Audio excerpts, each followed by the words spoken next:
Welcome, and thank you for tuning in to the Supply Chain Dialogues podcast, where we will be diving into the procurement, supply chain, and operations management world. We got insights for you into new, old, and even outdated truths, and hopefully that will make you more successful in your job by expanding your knowledge of solutions which are out there.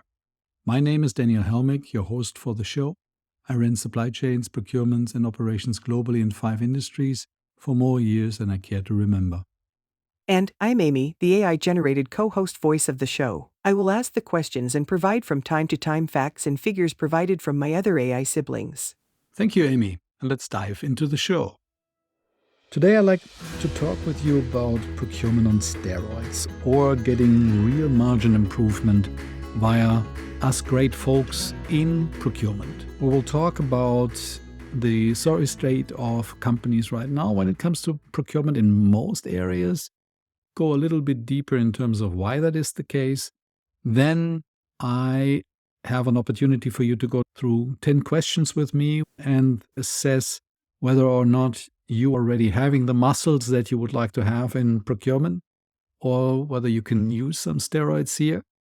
After that, in case there might be an opportunity to improve, we will then go through the size of the price. So there must be something in it. Otherwise, why do it? And then at the end, we'll pencil a picture in terms of how to get going on this whole thing and get to a new level, to these wonderful muscles that we all want to have and help our company to have much better margins. All right, so let's get into the topic. Strategic sourcing. The process of identifying and nurturing relationships with the best suppliers that there is fantastic, because you can unlock cost savings, quality improvements. You can make sure that you have a high resilience in your supply chain. You get your ESG performance going and some really excellent efficiency if you do it right. Now, it's alarming to see how many companies underestimate the value of investing in personnel and training to establish a solid strategic sourcing process. Strategic sourcing sounds so special, but if you think about it for a moment and you look at it on the sales side, you would look at channel assessment, channel marketing, you would look at customer assessments, you would look at share of wallet analysis. All of that stuff is needed to really understand how you can, sell your products or your services. It's the same on the procurement side, because you as well deal with markets, with much more markets, clearly. And you need to understand how they function, how they work, what the main players are, what is the leverage that you have, what is the power, what is the buyer power, and then set up a strategy that allows you to succeed in each of the supply markets. That's strategic sourcing. And everyone should do it. But since it is so seldomly done, you have haphazard approaches in sourcing, relying on past practices and just hoping for the best, which is clearly a suboptimal strategy in today's rapidly changing and highly innovative environment. Talking about innovative environment and changes that we are seeing in the last 10, 15 years, it's amazing that experience, doing it as we have done before or learning from that, counts today much less than the ability to adapt to new markets and technology developments. Things are changing so much that it is important to be agile, to be able to grasp what's going on and to see what it means, rather than having a staff that can do what you always have done so far. Sounds very simple, very generic, but let's take 2 examples to make that point. Take AI. Everyone talks now about my AI siblings, from generative AI language models like ChatGPT and Bard, and all the new related tools that are entering the market with dizzying speed for humans. All progressive companies have a full-blown project internally ongoing since months. They assess what impact this seismic digital innovation will have on, well, everything. If there is nothing going on in your own company yet, was it always like this? How did your firm deal with other technological advances in the last decades? Go back 15, 20 years and look at 3D printing as innovative technologies, where staff had little to no experience in. So did you grasp the benefits of 3D printing when you are in the manufacturing environment, for example? Do you know that, for example, it is possible to print bridges? There is so much in this space available, and some great companies optimize their own operations, but as well then looked in terms of opportunities for improving their sourcing patterns. Companies that were agile and approached the new technology with an open mindset, full knowing that the staff has to first learn and experiment before anything directly useful would emerge, revolutionized their operations setup. Here are some of the industries: prosthetics, dental implants, architectural models, fashion and jewelry design, construction of buildings, bridges, as Daniel mentioned, customization of small batch parts, replacement parts, and the good old prototyping. So they were asking the real question, which is, do I have to continue buying it from China or from India or from the Black Forest? Or can I print it myself?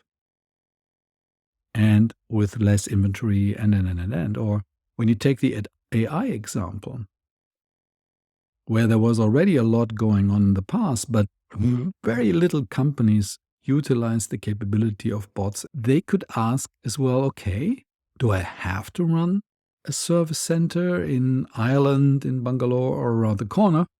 Or can I use a trained AI to handle this for 90% less of the cost, but with higher customer satisfaction? Because there is true answers being given.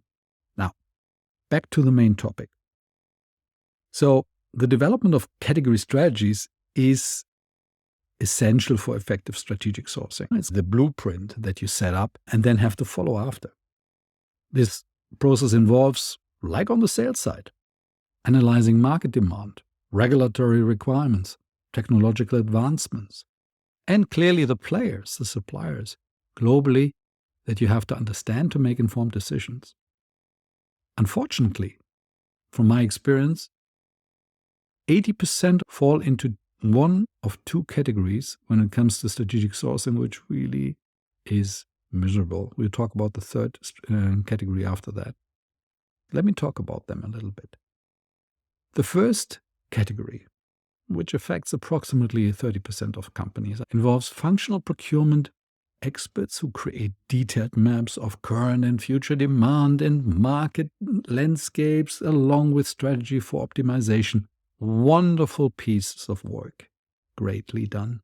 However, these plans are never implemented due to the lack of internal support and collaboration. And I know how that feels like. We created wonderful 50, 100-page documents defining exactly how to source and what have you. Represented to the management team, they said, well done. And then it was a white folder. It was the olden days where we still had white folders that we then put into shelves. Today we have little folders where we just move the file into, but still the same thing. And nothing happened because it was not followed up. The second category of companies, which unfortunately I believe is in the range of half of all companies in the world, there's a complete absence of formal category strategies, and sourcing decisions are based on past practices and internal customer requests. I know what I'm doing, so just give me that. Procurement is nothing more than an intelligent typewriter. In these cases, and you go into your procurement department and the category strategies are either not there or they're not worth the paper or the bytes that they are being written upon or written with, you could consider outsourcing procurement to experienced firms such as Genpact, IBM, Accenture, ChainIQ, and there are many more, to at least help in terms of improving results. Or you can start training and build muscles and get on steroids to actually get this done. And we will talk about what needs to be done then later on. Now, the third category, which comprises about 20%, if at all, of companies, involves well-aligned procurement efforts supported by internal stakeholders, including leadership and peers. These companies recognize the benefits of having procurement manage the supplier relationship and are typically market leaders in their industries. And not only because of procurement, but when you get procurement right, you normally understand as well of how to do your finance right, your accounting right, how to deal with sales, and because you understand that there is excellence in every functional area, and you incentivize the leaders of these functions and the businesses to get it done. So, gone are the days since long where strategic sourcing was a simple matter of procurement and cost control. Today, in a world of global epidemics, natural disasters, political turmoil, companies have to have resilient supply chain that can weather any storm. It is an opportunity to redefine innovation, tapping into the power of the entire value chain to create a competitive edge, impress customers with speed and reliability, and earn accolades from governments, NGOs, investors, and even rating agencies. It's all there at your hands. You just have to pick up the weights and put in the effort to get going with regard to the muscles that we would like to build up. So that was a little bit of an overview in terms of where I think we are with regard to strategic sourcing and category strategies and all this jazz. I give you a couple of questions, 10 overall, and you can answer in your head basically where you are in this spectrum of excellence with regard to a procurement that is running already on steroids eventually. And I will try to pepper it with a little bit of my own stories of fails that I've seen over my lifetime, or things that actually worked as well quite well to make it a little bit more palatable. So let's take question 1. Procurement of goods and services plays a sizable portion of our cost of sales. Therefore, on at least a quarterly basis, procurement is presenting to the executive committee or board. There, we have at least one board member that is well versed on the topic and able to constructively challenge and support the team. This is a question that I think most companies will answer with a no. They have a sizable portion of cost of sales, but procurement is not showing up on a board level to present performance levels. And even less, there is a board member that actually has experience in supply chain or in operations.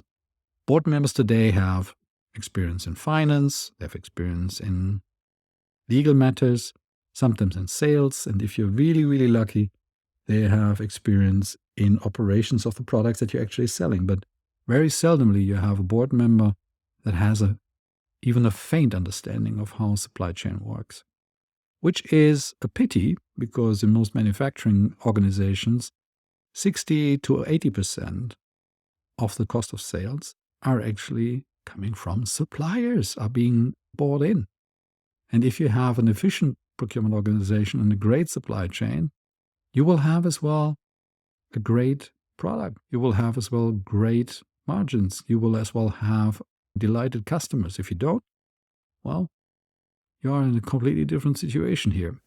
Statement 2. We do 80% of our procurement transactions via automated e-sourcing. This means catalog buying, but as well regular e-auctions. You have a lot of buyers and as well procurement leaders who hate e-auctions. The main reason for that is that it turns around the whole process. So with e-auctions, you have to do all the work up front. So it's not RFQ and then 3 quotes are coming in and then you get into the negotiations with the suppliers, and at some point in time there's a supplier coming out. The whole process takes weeks, months. On the e-auction side, it's exactly the other way around. You basically select your suppliers. You do the specifications clearly from the beginning. You define as well what kind of contract you would like to have with suppliers. And then you let them come into an event, and the event can take half an hour. It can take as well 2 days, depending on how many suppliers you're invited and how complex the event is. And after that, you have a decision. And that's the decision. And normally you're done. It's very efficient, but it's a lot of work. Now, you have the e-auction side, and then you have as well the rest of the procurement transactions that should be 80% automated. Now, it's easy to look at it from an ABC perspective. A, expensive parts, less volume, B parts in the middle, and then C parts are normally 80% of the transactions that you have in a company. So you can come to the conclusion is, oh, well, as long as I do the pencils and some of the other stuff that is not very expensive via catalog, you're done with it. No, you're not. The more you use procurement transactions automated, the more you are linked with your suppliers. They get information much earlier. They get into their supply chain processes information that can help them to as well then define their production schedules better. So the more it is automated, the more data is being transferred rather than emails being sent on an ad hoc basis. Statement 3. Our compliance rate for sourcing with approved suppliers is over 90% for direct materials and 70% for indirect suppliers. So for those that are in manufacturing, you know the difference between direct materials. These are products that actually are part of the end product, while indirect materials and services is everything around it, which, depending on the company and the industry, counts between 10 to 30% of the spend. If you're in the professional services, the indirect materials and services side become your overall procurement, which is then 80 to 90%. Now, again, how high am I with my compliance rate for sourcing with approved suppliers?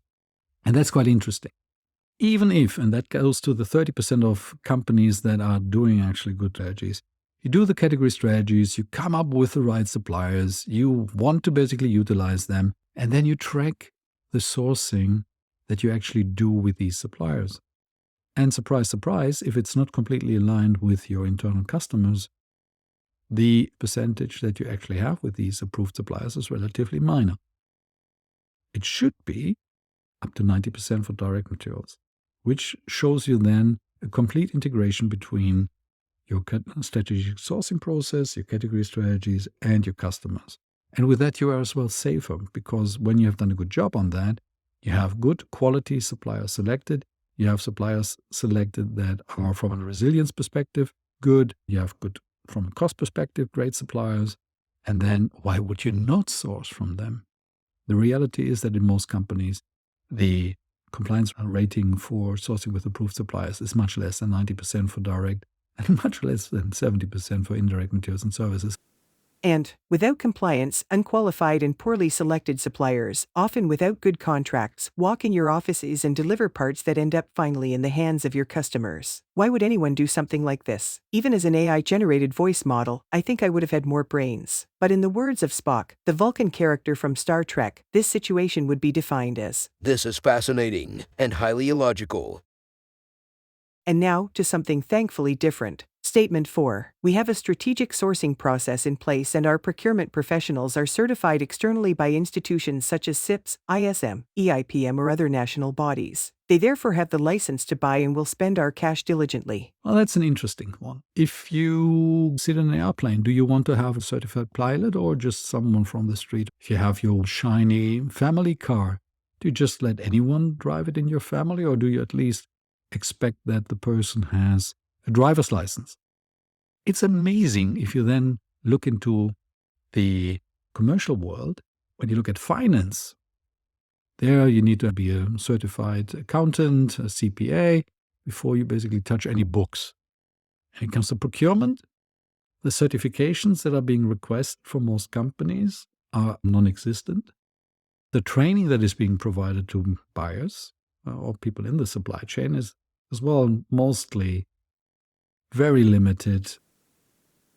Statement 5. We run every year a supply chain innovation day to familiarize ourselves with what is new. We like to tap into the excellence in our extended enterprise. One of our board members acts as the sponsor for the event.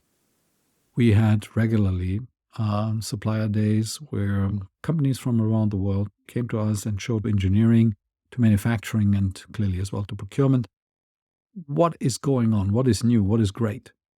And it was done in a way that the suppliers were separated, cordoned from each other, so therefore there was no peaking and eventually then the risk of IP being distributed among the supply base. It was just for us, and we were large enough that we could do it.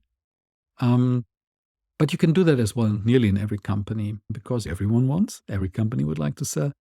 They are very happy to show new innovation that is there, and they will not come in shiny little packages and emails or whatever you have to sit together with them and you have to look at this.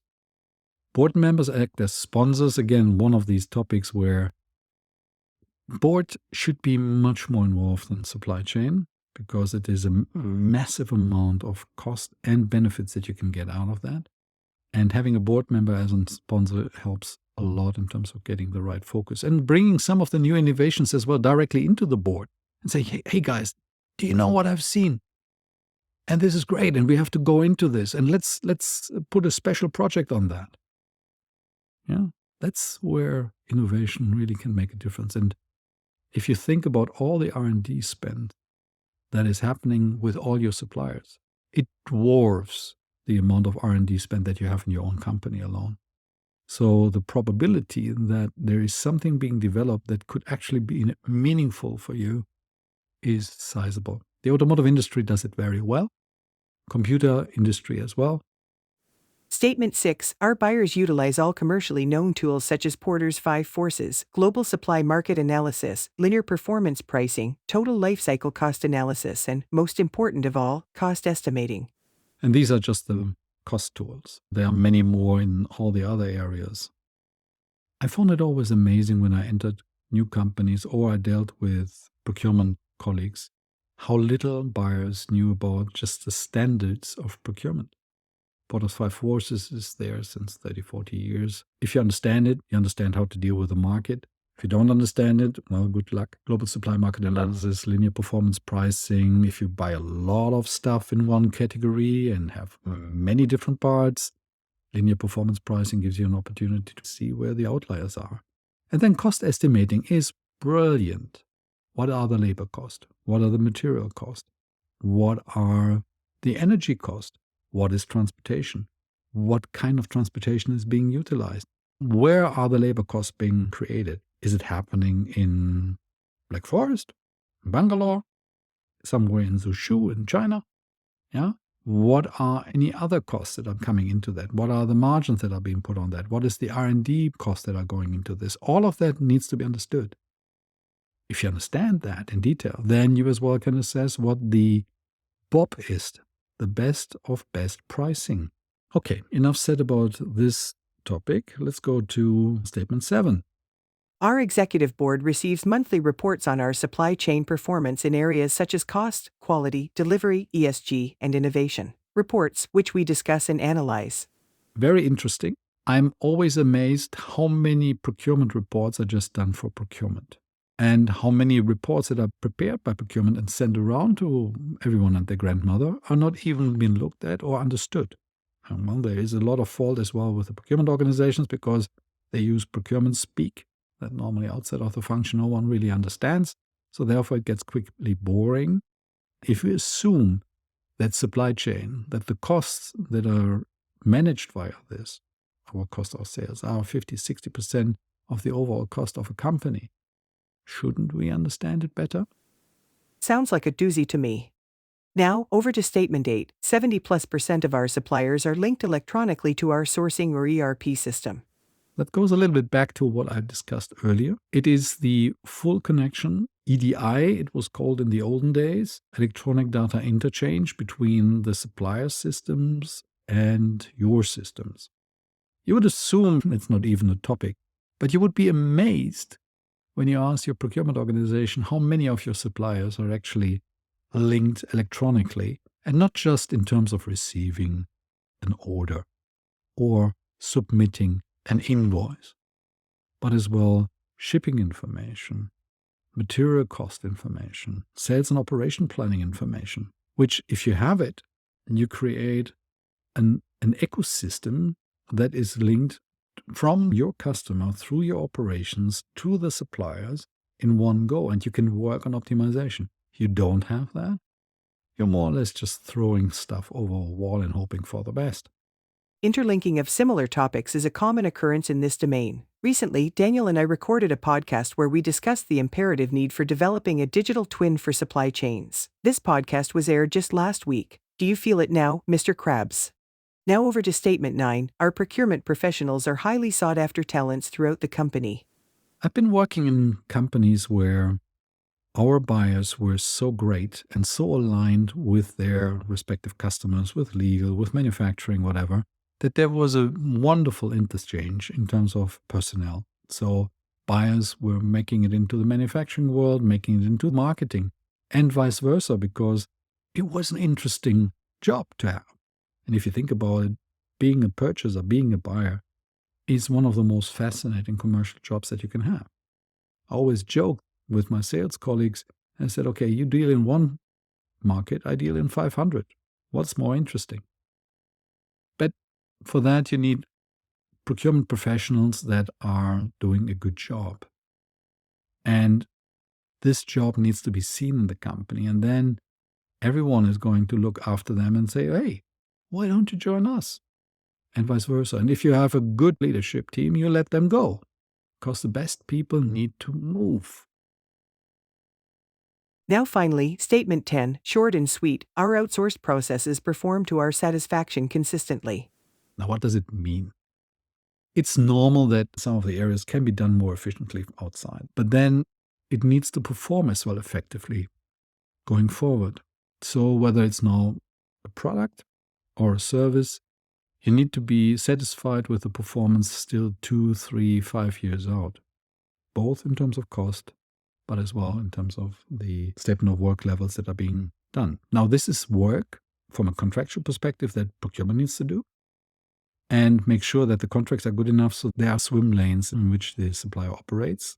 On the other side, it is the vendor management process, where on a regular basis you assess whether the supplier is still fulfilling the statement of work requirements that you are paying them for, which can only be done normally by the people who deal with the supplier in the operations side. It needs to be orchestrated again via procurement. And the KPIs, the metrics that are coming out of that, need to be used to then either show kudos to the supplier, and eventually that leads to the fact that they get more volume because they're doing good. Or if it's not the case, then you will try to either desource the supplier or get into a process where you optimize and improve with them. Yeah? If there is, however, procurement separate from the rest of the operation, then you are not satisfied with the supplier, but you stick with them because everything else is just a hassle. That's a pity. So again, procurement on steroids has this under control. If you look at the 10 questions and in your own head you have said, oh, we're doing this, we're doing that. This is great. We do this all the time. And here we could do a little bit more, but overall we're okay. Great. Then you have your strategic sourcing under control. And quite honestly, I would recommend that you stop now to listen to me, because you have better things to focus on otherwise. If you have identified, based on the answers, gaps in your strategic sourcing and supply chain management practices, that's good. There is a significant opportunity to improve.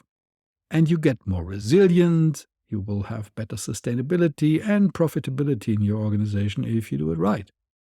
And these supply chain professionals or buyers and all these wonderful people that you have in this area can make a sizable contribution to your company's triple bottom line. And triple bottom line means not only profit, but as well people and planet.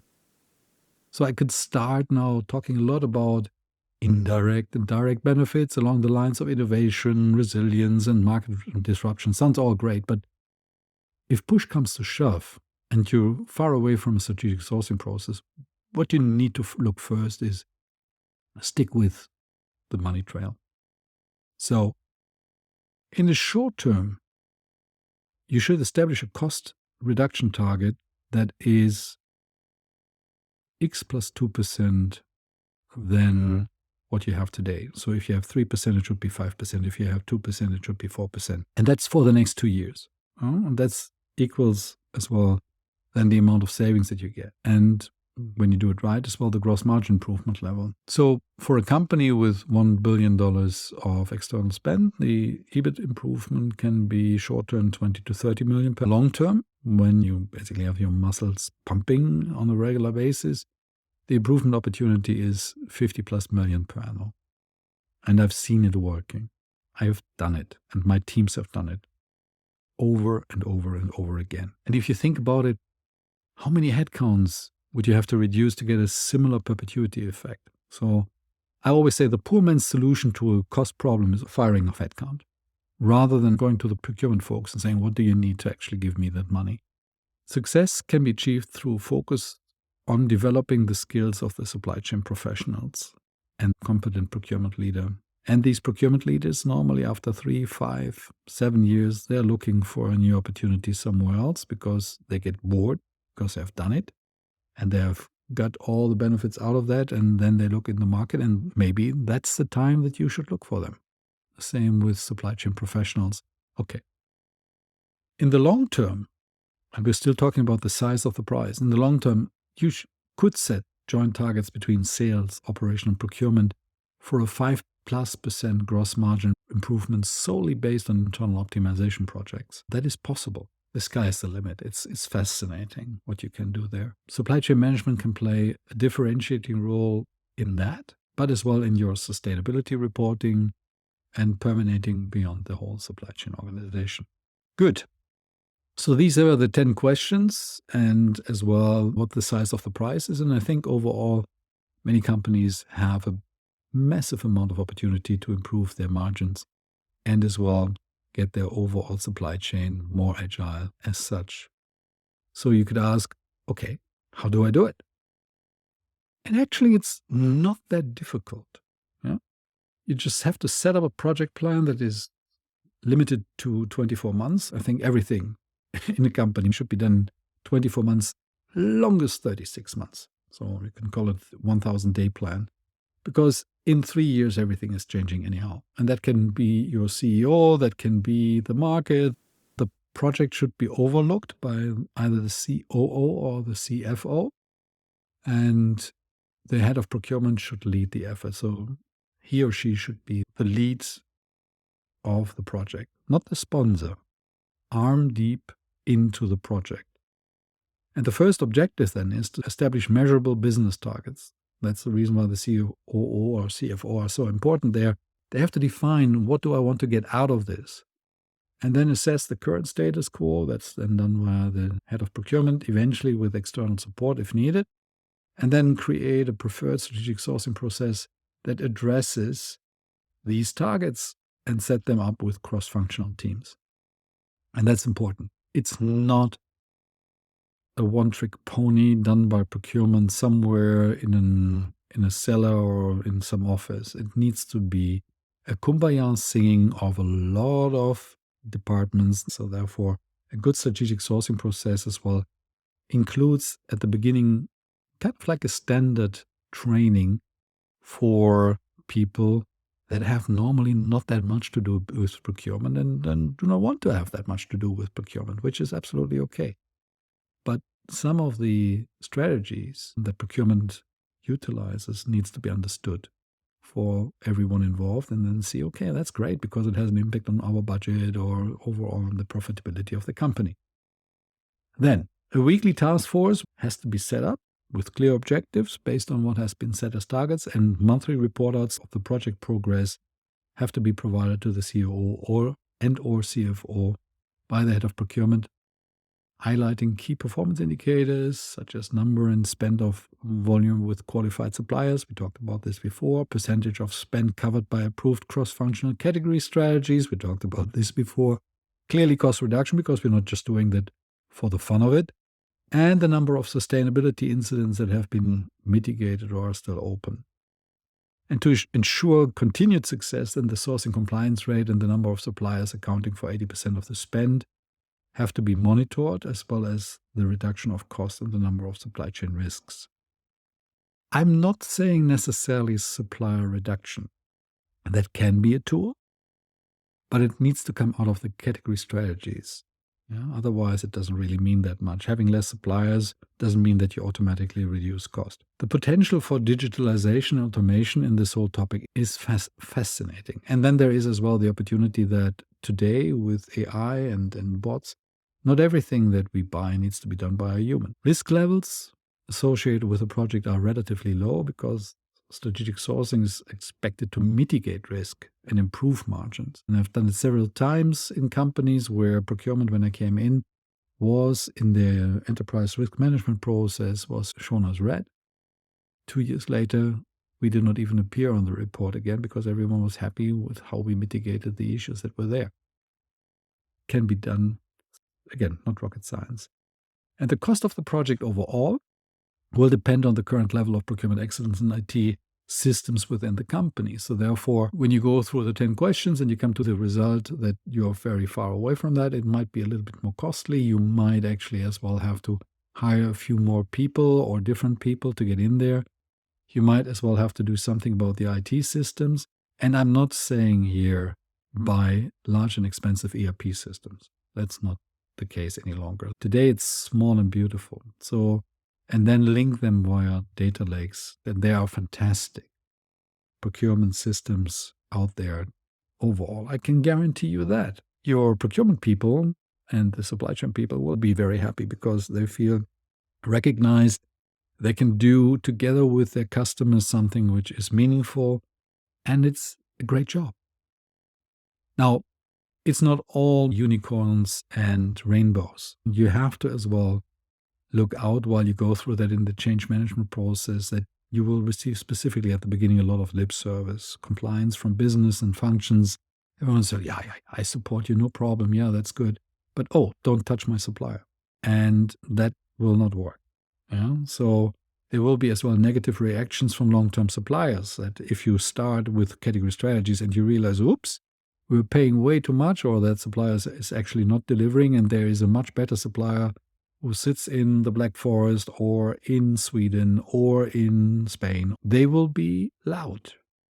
And that can range from sending emails or asking for contact with the CEO, CFO, up to even getting into the press. So that needs to be managed as well from a communication perspective.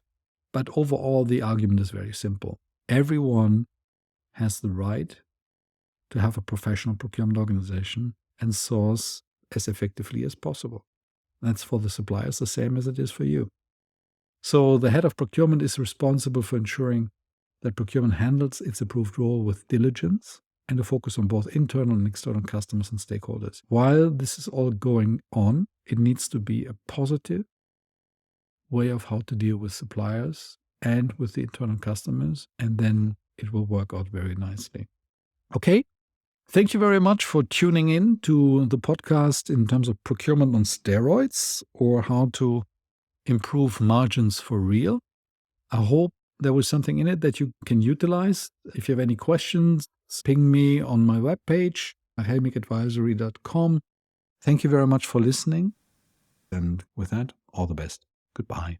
All the best as well from me. Stay safe, stay bold, and start by subscribing on our website or on Apple Podcasts. Take good care.